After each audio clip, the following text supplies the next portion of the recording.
My relationship was a scam. So I met my ex in 2020, and then I was 25 and he was 23. We were dating for a few months and then we moved in together. So when we were dating, he was very charming, he was very loving, he really cared about me. This is what I thought. Because he would chase me, he would like spend money on me, he would contact me.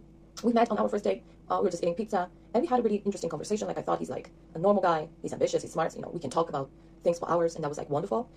And after one date, he was contacting me if I want to have a second date, and I said, okay, we can have a second date. I really wasn't that invested. He was very invested. I wasn't that much invested. I was like, I can go on a date with him, but I don't have to. So he would spend money on me, chase me, take me out, do wonderful dates, to beautiful hotels, trips, 2-3 days trips, things like that. And people are saying if he's chasing you, he's doing that, he likes you. Well, my case will show you that this is not always what's the truth. Not always when the man is chasing you, he likes you. So we were dating for a few months. He got a really good relationship with my mom. He was he was like a gentleman. Every single time he would come pick me up, he would have flowers, not only for me, but for my mom as well. And they can talk for hours. He could talk with my mom for hours. And he was respecting and things like that.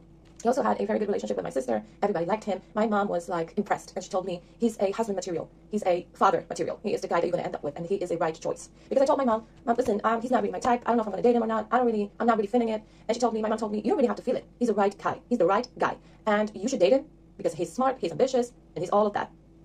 So I said, my mom has experience and things like that. She's older and she loves me, so she wants the best for me, so I'm going to maybe listen to her. But after 2 weeks of this relationship, I broke up with him because I didn't feel the same way as he felt. He was contacting me. He wanted to have dates with me. He wanted all, and I really wasn't ready for it because I really, he wasn't my type. So I never wanted to waste his time, and I never wanted to hurt his feelings. So I broke up with him to not go into this relationship any deeper because I didn't feel the same way he felt. But then my mom told me, maybe you should give him a chance. I know he's not really your type, but he's a great guy. Give him a chance. Give him a chance. I gave him a chance, so when I broke up with him after 2 weeks of this relationship, he was contacting me all the time to have a date, to have a conversation. Why am I breaking up? Is there something that he can do to fix this? So after a few days, I talked to him that we can go out on a date. We can, not on a date, but we can go out somewhere, eat, and talk about this whole situation if he's still interested. And he was. So he came to pick me up, and we were just, having this meeting, a conversation.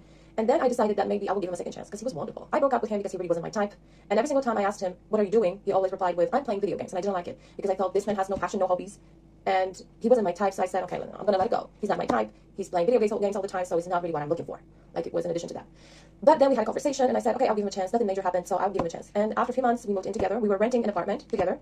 And I remember at the beginning, I met his mom, I met his whole family. Later on, I've met his friends, the friends that were important for him. So I met his family, I met his friends, and we were living together. He was a provider because I was still looking for a job.